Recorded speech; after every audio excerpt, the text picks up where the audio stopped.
everyone, welcome you all to our YouTube channel Education Candle. My name is Anjali Sharma and today we are going to discuss about barriers of communications. यानी कि communications करते time जो जो barriers आते हैं उनके बारे में आज हम बात करेंगे।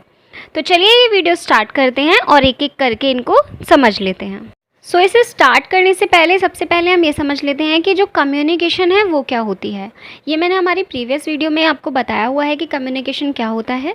कम्युनिकेशन तब होता है जब हमारे पास दो लोग होते हैं, एक सेंडर और एक रिसीवर, और जब वो दोनों एक दूसरे से अच्छे से अपने जो आइडियाज़ हैं या अपनी जो इन्फॉर्मेशन है एक दूसरे को अच्छे से क्या कर पाते हैं, एक्सचेंज कर पाते हैं एक दूसरे से, तो उसको हम कहते हैं कम्युनिकेशन।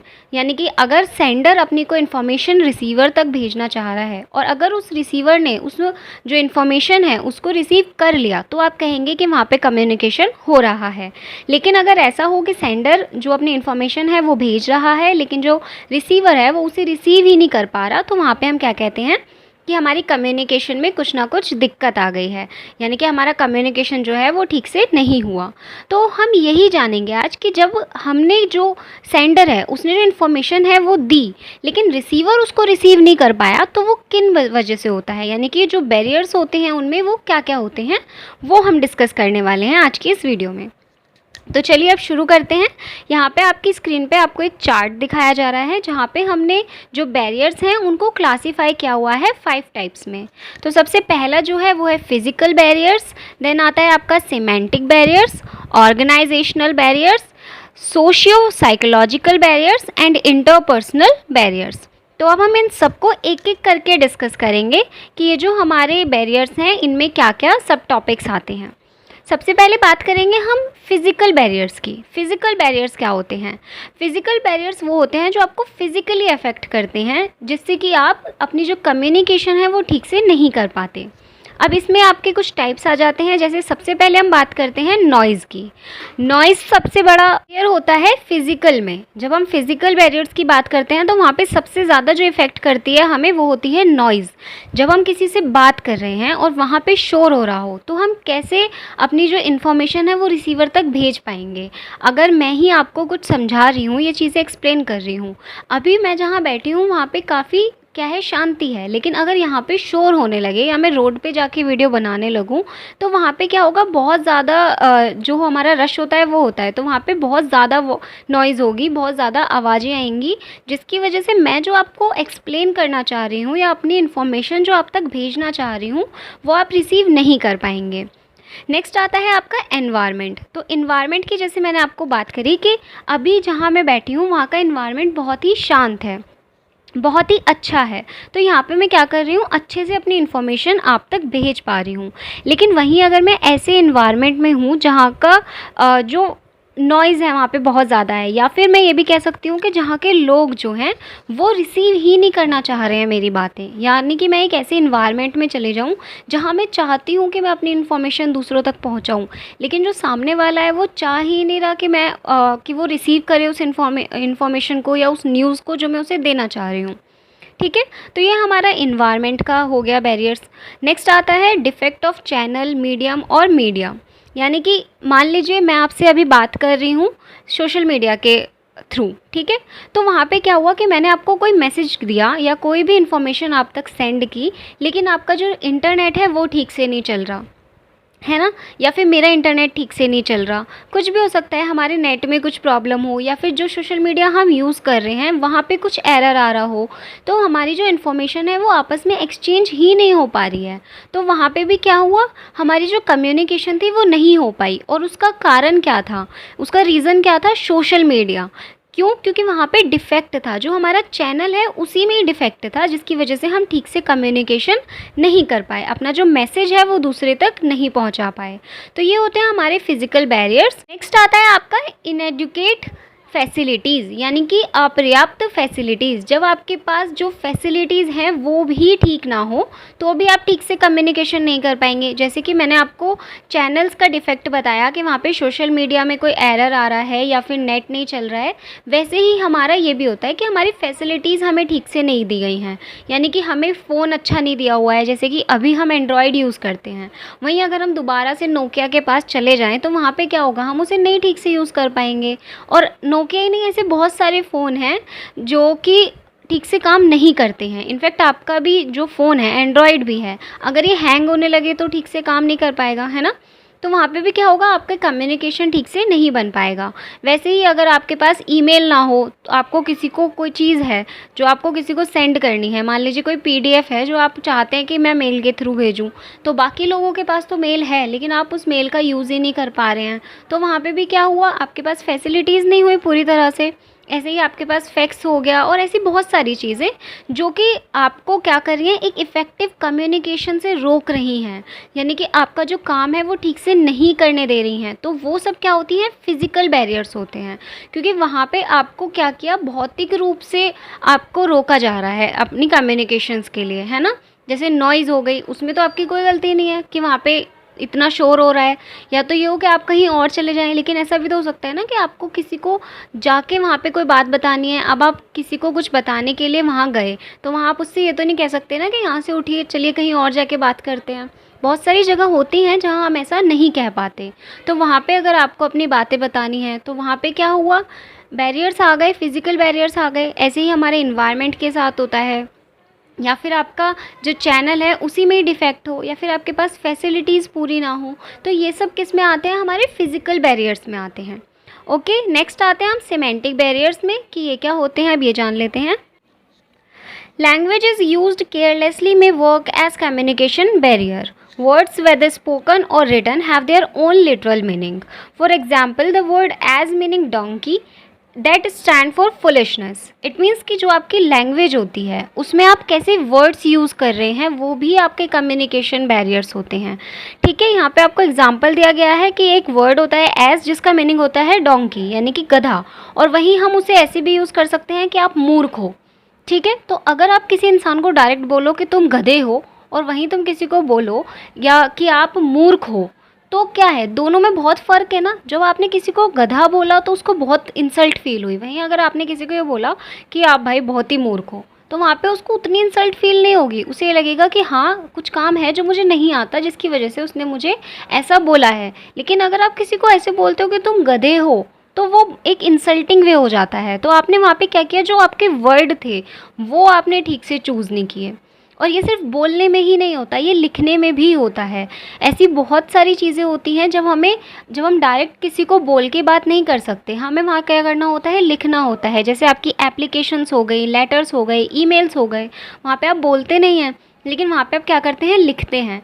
तो जब आप लिख रहे हैं तब भी आपको अपने वर्ड्स का बहुत ध्यान रखना पड़ता है कि आप कैसे वर्ड चूज़ कर रहे हैं। अगर आपके शब्द ठीक नहीं हैं तो वो क्या करेंगे, आपकी कम्युनिकेशन में बैरियर्स का काम करेंगे। तो वहाँ पे भी आपको बहुत ध्यान रखना होता है।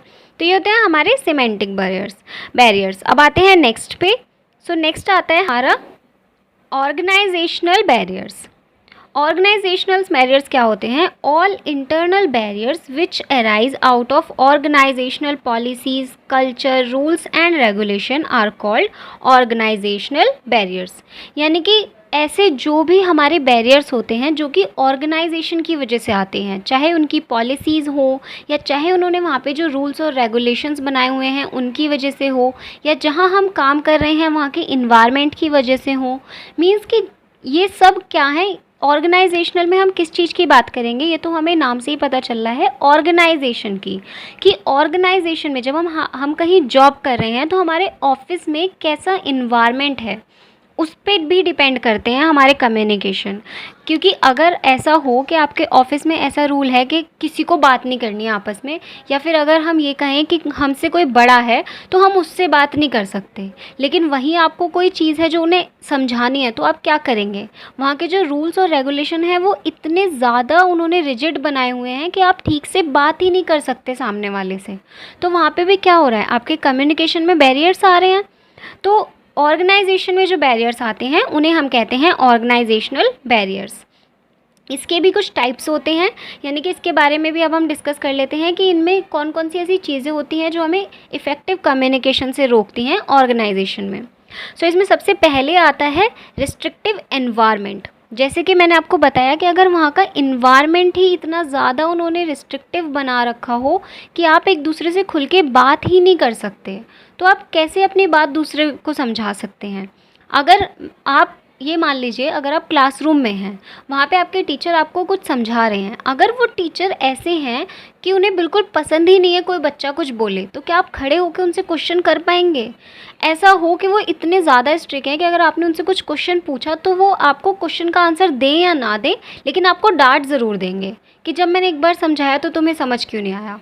अगर वो ऐसे कह देंगे तो क्या किसी की भी हिम्मत होगी कि वो दोबारा से उठ के उनसे वो कोई क्वेश्चन पूछ सके? नहीं हो पाएगी, क्योंकि उन्होंने वहाँ का इन्वायरमेंट इतना रिस्ट्रिक्टिव बना रखा है कि कोई स्टूडेंट खड़ा होकर उनसे क्वेश्चन भी नहीं कर सकता। वहीं अगर कोई और टीचर हो जो कि बहुत ही ज़्यादा फ्रैंकली आपसे बात कर रहे हैं, तो आप क्या करेंगे? कोई भी डाउट होगा अपना खड़े होकर आराम से पूछ लेंगे। तो ये क्या हो गया, हमारा कम्युनिकेशन में बैरियर्स आ गए। ठीक है, नेक्स्ट आता है आपका टैक्टिस। डिसेप्टिव का क्या मतलब होता है? कपटी।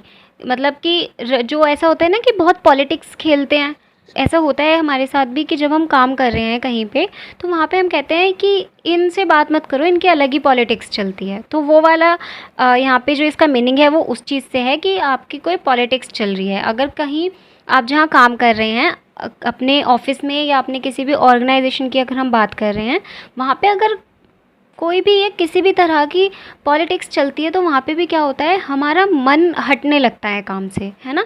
जब ऐसा होता है ना कि जब एनवायरनमेंट में कोई पॉलिटिक्स खेल रहा हो, तो वहाँ पे हमारा क्या होता है, मन हटने लगता है, हम ठीक से बात नहीं कर पाते किसी से।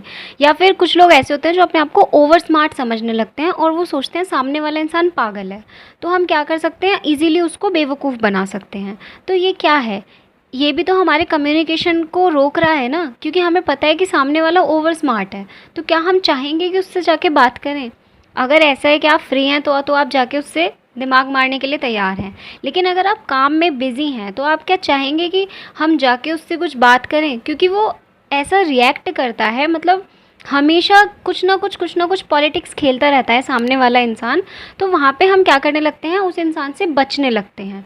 तो वहाँ पे हमारी क्या हो जाती है, कम्युनिकेशन जो होती है वो बिल्कुल ख़त्म हो जाती है। तो ऑर्गेनाइजेशन में ये भी एक हमारा पॉइंट आ गया कि अगर आपके इन्वायरमेंट में कुछ ऐसे लोग हैं जो पॉलिटिक्स खेलते हैं, तो वो क्या कर रहे होते हैं, आपके कम्युनिकेशन को ख़राब कर रहे होते हैं, उसकी जो इफ़ेक्टिवनेस होती है उसको बिल्कुल ख़राब कर रहे होते हैं। नेक्स्ट आता है सेंस ऑफ इनसिक्योरिटी। ये सबसे बड़ा पॉइंट है हमारे किसी भी ऑर्गेनाइजेशन में। अगर आपको इनसिक्योरिटी है किसी भी चीज़ की, तो आप सामने बिल्कुल भी अच्छे से बात नहीं कर पाएंगे, फिर चाहे वो आपके सीनियर्स हो या चाहे फिर वो आपके बॉस हों। अगर आपको ये पता होगा कि सामने वाले से मुझे बहुत सोच समझ के बात करनी है, तो आप बिल्कुल भी अच्छे से बात नहीं कर पाएंगे। कि मान लीजिए आपके मन में डर है कि अगर मैंने इनसे कुछ भी गलत बोल दिया तो ये क्या करेंगे, मुझे जॉब से निकाल देंगे, है ना, या हो सकता है कि मेरा प्रमोशन रोक दें। तो वहाँ पे क्या होता है, आप सामने वाले से खुल के बात नहीं कर पाते, और जब तक हम किसी से खुल के बात नहीं कर सकते, तब तक हम जो हमारी कम्युनिकेशन है उसको इफ़ेक्टिव नहीं बना सकते। ठीक है, तो ये भी हमारा एक पॉइंट होता है, सेंस ऑफ इनसिक्योरिटी। नेक्स्ट आता है रिजिड रूल्स एंड रेगुलेशन। यानी कि जहाँ आप काम कर रहे हैं, आपके ऑफिस के जो रूल्स और रेगुलेशंस हैं वो बहुत ही ज़्यादा रिजिड हैं। जैसे कि मैंने आपको स्टार्टिंग में ही बताया था कि ऐसा होता है, नो डाउट कि जो रूल्स और रेगुलेशंस होते हैं वो हमारा जो ऑफिस है उसको स्मूथ रन कराने में काफ़ी ज़्यादा इंपॉर्टेंट रोल निभाते हैं। लेकिन वहीं अगर आप रूल्स और रेगुलेशंस को बहुत ज़्यादा रिजिड बना देते हो, तो वो वहाँ पे क्या करते हैं, उसको इतना ज़्यादा, मतलब एक कहते हैं ना, प्रेशर आ जाता है इंसान के सिर पे। तो वो वाली चीज़ें आ जाती हैं कि जब आप कहीं पे काम कर रहे हैं और आपको पता है कि यहाँ के रूल्स और रेगुलेशंस बहुत ज़्यादा रिजिड हैं, तो वहाँ पे आप क्या करने लगते हैं, बहुत ज़्यादा खुद को बंधा हुआ महसूस करने लगते हैं। और फिर वहाँ पे आप किसी से भी बात करते हुए अपने आप को फ्री महसूस नहीं करेंगे। तो वहाँ पे क्या हुआ, आपकी कम्युनिकेशन ख़राब हो गई। ठीक है, तो ये हमारा एक पॉइंट होता है ऑर्गेनाइजेशनल बैरियर्स में कि अगर वहाँ के रूल्स और रेगुलेशंस बहुत ज़्यादा रिजिड हों तो भी आपका कम्युनिकेशन ख़राब हो जाता है। नेक्स्ट आता है क्लोज्ड कम्युनिकेशन क्लाइमेट। ये बहुत ही इम्पॉर्टेंट है, इसको आपको ध्यान से समझना है। The status and power often hinders the effectiveness of communication in an organisation where the superiors are too close mindset, do not have faith in their junior staff and always maintain difference status. It means कि यहाँ पे हम बात करेंगे कि जो हमारे superiors हैं, यानी कि जो हमारे सीनियर्स हैं, ठीक है, उनका माइंडसेट क्या होता है कि जो हमसे नीचे है, जो हमारा जूनियर है, वो क्या करेगा, काम से बचने की कोशिश करेगा। ठीक है, कुछ लोग होते हैं ऐसे, कुछ सीनियर्स होते हैं जिनका ये माइंडसेट होता है कि हमारा जो जूनियर है वो काम से भाग रहा है, तो ऐसे में वो क्या करेंगे, उसको अपनी स्टेटस और अपना जो पावर है वो दिखाने की कोशिश करेंगे, उसको क्या करेंगे, दबाने की कोशिश करेंगे। और जब कोई आप पे प्रेशर डाल रहा हो, आपको नीचा दिखा रहा हो और ख़ुद को ये दिखा रहा हो कि मेरे पास बहुत ज़्यादा पावर्स हैं या मेरा स्टेटस तुमसे ज़्यादा अच्छा है, तो वहाँ पे कहीं ना कहीं हमारी जो कम्युनिकेशन होती है वो ख़राब होने लगती है। तो ये भी हमारा एक पॉइंट होता है ऑर्गेनाइजेशनल बैरियर्स का, कि जब आपका जो कम्युनिकेशन है वो बहुत ही क्लोज्ड हो, तो फिर वहाँ पे क्या होने लगते हैं, हमारे बैरियर्स आने लगते हैं। सो ये हो गया ऑर्गेनाइजेशनल बैरियर। अब नेक्स्ट हम बात करते हैं सोशियो साइकोलॉजिकल बैरियर्स की। Actually, effective communication takes place when sender and receiver of the message have a favorable mindset towards each other. It means कि जो आपकी कम्युनिकेशन होती है, इफ़ेक्टिव कम्युनिकेशन, वो वहीं पे हो सकती है जहाँ पे सेंडर और रिसीवर दोनों का माइंडसेट बिल्कुल अच्छा हो, यानी कि दोनों एक दूसरे की बात सुनने के लिए रेडी हों। अगर मैं और आप, हम दोनों जैसे अभी कम्युनिकेशन कर रहे हैं, अगर मैं तो आपको इन्फॉर्मेशन देने के लिए रेडी हूँ लेकिन आप इन्फॉर्मेशन लेने के लिए रेडी हैं ही नहीं, तो वहाँ पे क्या होगा, क्या कम्युनिकेशन हो पाएगा, नहीं हो पाएगा।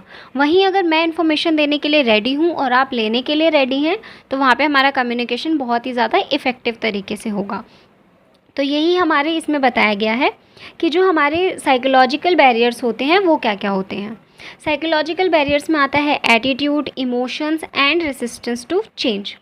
एटीट्यूड की बात कर लेते हैं। The personal attitude of individual employ which may be due to lack of motivation और interest at a particular work में ऑब्स्ट्रक्ट इफेक्टिव कम्युनिकेशन। एटीट्यूड का क्या मतलब हो गया कि जो कुछ लोग होते हैं ना, हम कहते हैं इनमें बहुत ज़्यादा एटीट्यूड है। एटीट्यूड किसकी वजह से है, या तो उनमें मोटिवेशन नहीं है या तो उनका काम करने का मन ही नहीं है। तो वहाँ पे क्या हुआ, उसका जो एटीट्यूड होगा वो बहुत ही ज़्यादा अलग होगा। आप सामने वाले को गए समझाने कि आप एक काम करिए, इस काम को ऐसे कर लीजिए, तो सामने वाला क्या करेगा, उसको इंटरेस्ट ही नहीं है उस काम को करने में, तो वो क्या करेगा, आपको टलाने की कोशिश करेगा, या फिर आपने उसे बोला वो हाँ हाँ कर देगा, लेकिन आपको पता है कि उसको कोई इंटरेस्ट नहीं है आपकी बातों में, तो वो क्या हो गया, एक बैरियर आ गया आप दोनों की कम्युनिकेशन में। नेक्स्ट आते हैं इमोशंस। तो इमोशंस या मूड की बात करें तो ये बहुत नॉर्मल सी चीज़ है। अगर आपका मूड ख़राब है तो आप बिल्कुल भी इंटरेस्टेड नहीं होंगे सामने वाले की बात सुनने में। अगर एग्जांपल दूँ तो अभी मैं आपको अपनी जो इन्फॉर्मेशन है वो भेज रही हूँ, लेकिन आपका मूड ख़राब है, तो क्या आप मेरी बात सुनेंगे वहाँ बैठ के? आप क्या करेंगे, वीडियो बंद कर देंगे, यूट्यूब बंद, फ़ोन बंद, साइड, या तो हो सकता है कि मेरी वीडियो बंद करके अपना इंस्टा खोल के बैठ जाएँ। ठीक है, तो वो मूड बहुत ज़्यादा इफ़ेक्ट करता है हमारे कम्युनिकेशन को। नेक्स्ट आता है resistance to change. Sometimes the receiver make world of his own, he does not pay proper attention to senders message. या इसका क्या मतलब हो गया कि कभी कभी होता है ना, हम कहते हैं कि ये तो अपनी ख्याली दुनिया में है, इससे अभी कुछ भी बोलना बेकार है। तो ये वही वाली बात है कि जो हमारा रिसीवर होता है वो अपनी किसी और ही ख्याली दुनिया में है, और सामने वाला उसको कुछ बोल रहा है, कुछ मैसेज दे रहा है, वो देता रहे, उसको कोई फ़र्क नहीं पड़ता कि सामने वाला क्या बोल रहा है। तो वो भी क्या हुआ, आपका बैरियर ही हुआ, है ना, आपकी बात ठीक से सामने वाले तक पहुंच नहीं पाई। तो वो भी क्या होते हैं, हमारे साइकोलॉजिकल बैरियर्स में आते हैं। हमारा नेक्स्ट और लास्ट आता है इंटरपर्सनल बैरियर्स। इंटरपर्सनल बैरियर्स क्या होते हैं? Some of the interpersonal barriers have already been discussed as psychological barriers like attitude, emotions etcetera. It means कि जो इंटरपर्सनल बैरियर्स होते हैं वो हमारे साइकोलॉजिकल बैरियर्स में आते हैं। इंटरपर्सनल मीन्स आपके खुद के पर्सनली जो होते हैं, जैसे अब ये एटीट्यूड है या आपके इमोशंस हैं, ये आपके पर्सनली तो हुए ना। ऐसा तो नहीं है कि सामने वाले ने आपको कहा कि चलो थोड़ा सा एटीट्यूड दिखा दो, तो आपने एटीट्यूड दिखा दिया। वैसे अगर आप एटीट्यूड दिखाएंगे भी किसी के कहने पे, तब भी आपके वो पर्सनल में ही आएगा। ठीक है, तो आपके इंटरपर्सनल बैरियर्स जो होते हैं वो वही होते हैं, एटीट्यूड, इमोशंस, या फिर आपका खुद का रेसिस्टेंस टू चेंज आ गया। ठीक है, तो इंटरपर्सनल में ही आते हैं ये। बाकी इनसे अलग हमारे दो टाइप्स और होते हैं इसके, वो होते हैं inefficiency in communication skills and negative expectationing in the climate. सबसे पहले बात करते हैं inefficiency in communication skills. Inefficiency क्या हो गया, ये इंटरपर्सनल में इसलिए आया क्योंकि आप खुद कम्युनिकेशन स्किल्स में अच्छे नहीं हैं, आप इतने ज़्यादा इफ़िशिएंट नहीं हैं बात करने में सामने वाले से। ठीक है। नेक्स्ट की बात करेंगे तो जो है negative aspect nurturing in the climate. इसका क्या मतलब हो गया कि आप ऐसे होते हैं कुछ लोग जो सामने वाले की बात को हमेशा नेगेटिव वे में ले जाते हैं। ऐसा होता है ना हमारे साथ। ये जो मैं आपको बता रही हूँ ये ऐसा नहीं है कि आपको कहीं पे आप जहाँ काम करेंगे आपके ऑफिस में ही मिलेगा या घर पे ही मिलेगा। ये हर जगह मिलता है, आपको कहीं ना कहीं देखने को मिल ही जाता है कि कुछ लोग ऐसे होते हैं जो हमारी सही बात को भी नेगेटिव वे में ले जाते हैं। तो ये उसी से ही है कि सामने वाले जो हमारा क्लाइमेट है उनका जो नेचर है वो क्या है, नेगेटिव है। मतलब वो नेगेटिव ही लेंगे आपकी बातों को। आप उन्हें अच्छा भी समझाएंगे तो भी वो क्या करेंगे, उसको नेगेटिव ही लेंगे। तो वो क्या हो गया, वो भी आपका एक बैरियर हो गया अच्छी कम्युनिकेशन करने में। ठीक है, तो ये होते हैं हमारे barriers to communication. I hope कि आपको अच्छे से समझ आए होंगे। कोई भी पॉइंट हो जो अच्छे से समझ ना आया हो तो आप वीडियो को दोबारा से देख लीजिए, तब भी समझ ना आए तो आप मुझे कमेंट कर दीजिएगा। मैं कोशिश करूँगी कि जितना जल्दी हो सके आपको रिप्लाई कर पाऊँ। तो आज के लिए बस इतना ही। Thank you so much for watching. अगर आपको वीडियो पसंद आया हो तो इसे लाइक करें, शेयर करें और सब्सक्राइब करें चैनल को, जिससे कि जो नेक्स्ट वीडियो आए वो आप तक आराम से पहुंच पाए। Thank you so much.